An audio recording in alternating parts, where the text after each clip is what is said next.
All right. Good afternoon. I'll go ahead and give you an injury update here. All right, so Dawson Knox, we're going to open up his practice window starting today, as well as Kyer Elam, Dane Jackson, and I should mention your follow-up question to those two is, are they going to play? We're going to take it one day at a time with both of those guys. Dane Jackson cleared concussion protocol. Taylor Rapp had the neck. He'll return to practice full today. And then Von Miller is on a veteran rest day today, really getting him back to his routine that we worked at together last year. Trying to replicate that now that we have moved ahead a little bit in terms of days on the calendar. So, and this was planned previous to obviously the latest happenings here. So they are separate situations altogether. So with that, I'll turn it over to you with your questions. You did say Taylor Rapp is full coach. Yes, yeah. And then Von will practice full tomorrow. Okay. Yep. Can you give us your thoughts on Brandon spoke to it? Can you give us your thoughts on the Von situation? Yeah, I know Brandon addressed it, and that's where we're at. So I don't see a need to address it after it's already been addressed. Sean, how do you handle it in the locker room, given the nature of the charges, and then this is the third time he's been accused of something in this realm? Yeah, I respect where you're coming from, Tim. Again, it's been addressed. Brandon spoke on it. I'm focused on this practice right now. Sean, I asked Brandon, regardless of the off-the-field incident, the way he has played this year, he has not provided much help to the defense. Should it be a consideration to maybe go with somebody else with these 5 games that you have to win? Well, I think like anything else, you try and evaluate every week, every day at practice, and we'll do that today and as well as tomorrow. Some of what we're doing is to continue to try and get him where he was a year ago, and that's why I mentioned what I mentioned. That process took place last week as a staff. We sat down and said, hey, what else can we do to continue to try and move this thing? And so that's the plan that was put together by our medical staff.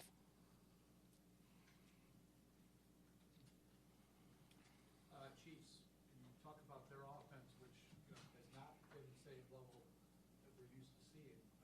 What are you seeing that might be beneficial to you this weekend? Well,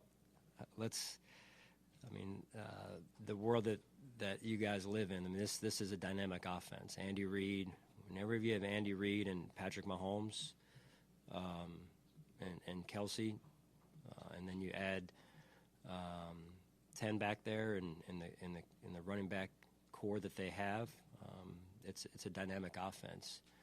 So we have to prepare that way. Sean, with the silence in here, question, you guys pretty reflective of not really being sure what to ask and maybe being a little stunned that you don't have anything more to say about one of your highest paid players facing these allegations and how you're handling this as somebody who has his hand on the culture here and monitors it so closely. I'm sure you have something in addition to what Brandon Beane would say regarding how you personally are handling this in your locker room. Yeah, listen, Brandon and I have already spoken, Tim. Again, I respect your question. We've spoke. He's addressed it with you guys. I think that's more than fair, and that's where we're at. I am focused on going to practice in 15 minutes and coaching the football team, and that's where we're at. How have you handled it over the last 9 days? I've been involved. I think you're aware of my involvement with things like this. So my focus right now is going out there to practice and improving our football team. With respect to you, every time that you talk, most times I should say every time, you talk about a player, their fit in the culture, you mention their ability to be a family man. And the allegations here against him are, hard to read. They're hard to what do you say to the fan base who supports him and you and the team around this situation? Yeah, listen, I will say it's a very serious situation. There is no ifs, ands, or buts about it. It is very serious, and something that we take very seriously. I take very seriously. Beyond that, again, we've discussed that internally since the time it happened, or the reports that came out, and so beyond that, I'm not going to address it right now. Brandon addressed it. We obviously met on it. We've had great communication about it and collaboration, and it is a very, very serious situation and something we don't take lightly at all.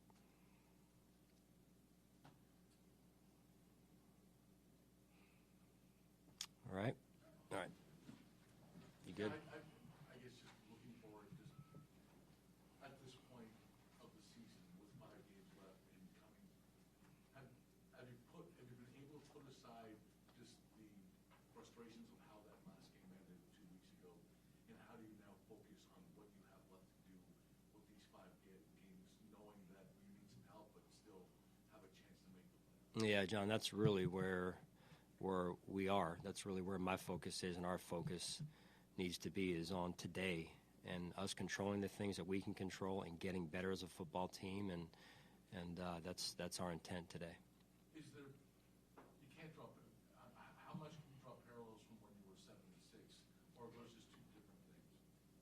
Well, I think anything's experience, right? So you can learn from experience. That said, every season's different, and every team is different and takes on its own identity, if you will, and that's what I'm looking for from our team moving forward. Here is the identity of this team. And finally, is there a level of encouragement to see, perhaps at least on offense, that this team has potentially turned the corner in performing to expectations as you've done, and there's still some things to clean up on defense? Yeah, I mean, I think overall, I mean, you look at the big picture over the last 2 weeks. There's been good football being played. I mean, offensively, as you mentioned, the meter, the scale has moved in a good direction. Does that mean we're where we need to be? No, not whatsoever. Same thing, special teams and defensively. So, defensively, I thought we did a good job taking the ball away in the last 2 games and setting up the offense, which is a big part of playing team ball. So, and in that first half was really, really high level. Second half wasn't good enough. And so those are the things we're working on improving. And you're always trying to improve your football team.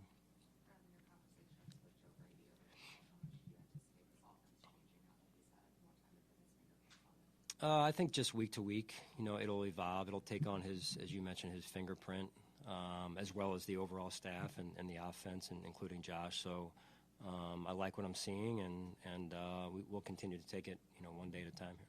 Sean, I know the bye week is often self-scout, things like that. Yep. How does that change with an OC who's only been in there for 2 weeks? Because obviously what you did and you guys did on offense is going to be different than what your tendencies might be with him. If that makes sense. Yeah, I mean, it's I think it's easier to manage than one would think, just in terms of you have 2 weeks, defensive coordinators have 2 weeks of Joe out there in terms of what he's put out there in terms of his tendencies, and so sometimes that can be an advantage, sometimes it can be a disadvantage. It's just a matter of how you look at it. Sean, you've mentioned in the past how everything is still out in front of you, the goals making the postseason. Is there a message at all inside the locker room that it's almost a playoff game every week now? Well, that's where our focus is, right? Every week when you start your season, it's every week's the same importance in terms of the size of the game. No different this week in terms of we're going against a heck of an opponent at their place, Super Bowl champs, and it's going to be a great challenge. We're going to have to play for a whole game. We're going to have to play really well and sustain our level of play for 4 quarters or however long it goes. Is the sense of urgency even higher now? My hope was that it was high in week 1, really. Moving forward, it definitely has to be where it needs to be in order for us to go in and get a win in Kansas City. What about this Chiefs defense has improved? It seems like they're taking a big jump, even though it's largely the same personnel they had the season before. Yeah, I mean, Coach Spags does a really good job. I worked with him for a number of years. Kind of came up under him in terms of the defensive backs there for some time in Philadelphia, and he's a great coach. He's got a great staff with him, and they've got great players, that make big time plays. Starting with Chris Jones, so he's a big time difference maker. Sean, are there any considerations to the